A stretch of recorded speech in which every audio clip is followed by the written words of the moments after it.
Out of 900 homes, how many people you expect to accommodate? Number one. Number two, are you increasing any GPs or doctor facility for those people and schooling for the children? The number of residents tends to pan out across our development as round about 2 to 2.2 people per apartment. It's just the way that the numbers happen to pan out.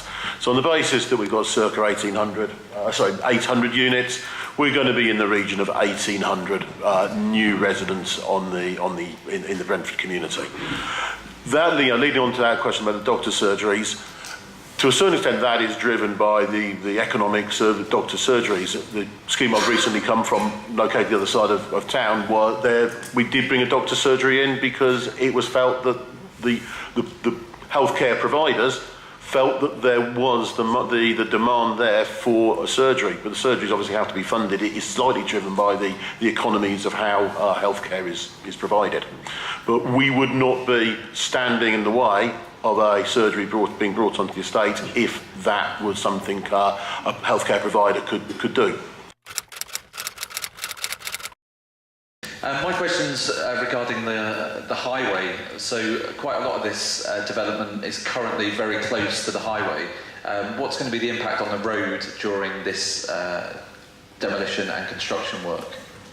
Ultimately, there will be times when there is impact on the road. We have to do highway works to Brentford High Street. We're obligated under the planning permission, but we will hope to keep that to a minimum. It is not the intent to close the road unnecessarily or for longer periods of time than are necessary when we undertake the works we do have to undertake.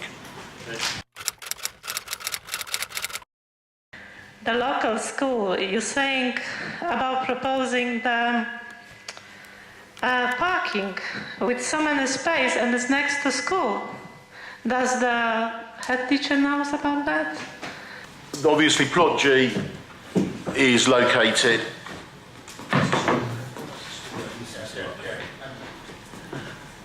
so we're clearly very mindful of the locality of the school, and as Hayley said, we would converse with the school. I mean, we have done, as the councillor Lukey said, I think we do have to bear in mind the scheme does have planning, and what we are bringing forward is the planning permission.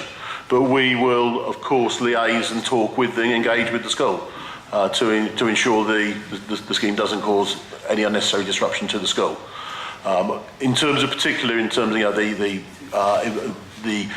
the safety of the children who are coming off the high street to walk their way up to the school, that would be forefront in our minds to ensure that there's no issues there from a safety perspective or any other issues with the school children.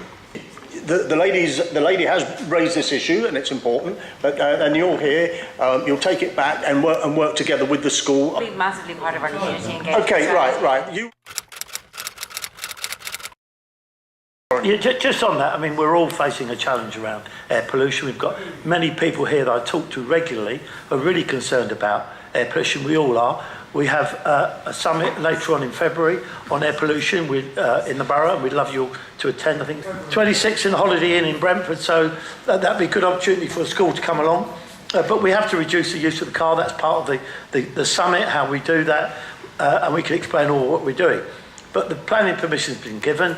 We've had lots of complaints from residents and businesses with the loss of the car parks through the development. So we said to the developer, we must have some temporary car parking while the development goes on. So it's a balance we have to do, but you're absolutely right. We need to ensure that we reduce pollution in our air, but especially for our young people. I couldn't agree more.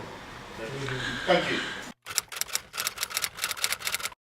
Brentford is a very, very, very old Roman town, and there can be loads of undiscovered bits and pieces. Thank you. There was talk about the demolition of Dock Road and the archaeological side of the equation. Absolutely. So first of all, in terms of Dock Road, all of the appropriate archaeological steps and the demolition to the immediate east of Dock Road, all the appropriate archaeological steps were taken. The Barlow rails, which I'm fully aware of, those that have disappeared with us taking them up, and they've been taken to storage. We are in contact with MOLAS and Heritage England. In terms of the Barlow rails, there has been contact that I've had through the community and with the Railway Museum up at Didcot. So we are very mindful of the archaeology down there. You're absolutely correct. Brentford High Street is an old Roman road. The church at the western end of the estate, the tower there, is a 15th century, 1400s tower. The archaeological desktops have already been completed. That leads through over the course of the next year for detailed archaeological studies as required and requested by the archaeologists involved in the scheme. It is one of the reasons why there'll be a lot of activity on the site before we can actually get in and start racing buildings up. In particular, that'll be around the church and the old graveyards. There are, I'm sure people are aware, there's 2 old war graves in there from the First World War. We've been in contact with the War Graves Commission to ensure that those are appropriately, those bodies are properly respected, and that is a process all along. That process will be ongoing throughout the length of the development. With Brentford Town Centre is undergoing major change, and with the winding up of the Brentford High Street steering group last year, there does not seem to be anyone looking out for the local community, residents or businesses. Many people, including ward councillors, the Brentford Community Council, the Brentford Chamber of Commerce, were involved in various parts of the changes. However, there is nowhere that all the stakeholders can come together to discuss and collaborate to maintain a vibrant and successful town centre. Would Ballymore or the council be willing to facilitate some sort of Brentford Town Centre forum? At the stadium scheme, there's a very good liaison group set up, which has been running right through the contract. And I think it would be very welcome if something like that could be arranged by yourselves, especially as it's going to be a long period. The liaison group, absolutely. And I think we're just now getting to that stage where we can start properly engaging and we can bring information rather than just hopes and slightly more nebulous elements of what we were looking at. And that is something I fully support Councillor Curran on, that we will bring forward over the course of throughout the life of the project and moving forwards. You've got detailed planning permission for blocks B, C and K, I think that's that, right? The dark red ones. Are you intending to ask to modify the scheme, or are you going to intend to build it as a detailed consent? What plans are you making to keep shops open in the bits which you're not demolishing immediately? The areas where the shops are, those are all in phase 1, and those still will need to be demolished, and that extends through the units in plot D that the council will bring forward, although they'll depend on the discussions moving forward. And unfortunately, that is just the nature of development. Those shops are all closing. But you'll be able to recycle maybe in undemolished area. Well, we don't have any buildings in undemolished areas that are fit for use, definitely. There's the whole recycle. Unfortunately, for the first phase of the development, yes, because we simply don't have buildings we can relocate those shops into. Look, that suggests an early item on an early liaison forum, doesn't it? Really? Right. Okay. Go on.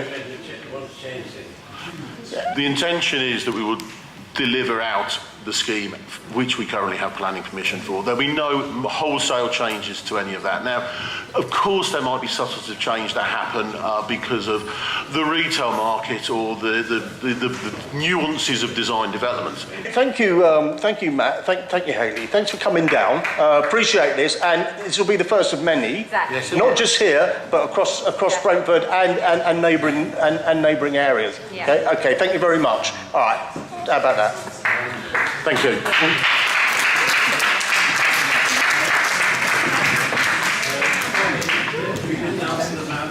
What about Dennis's question?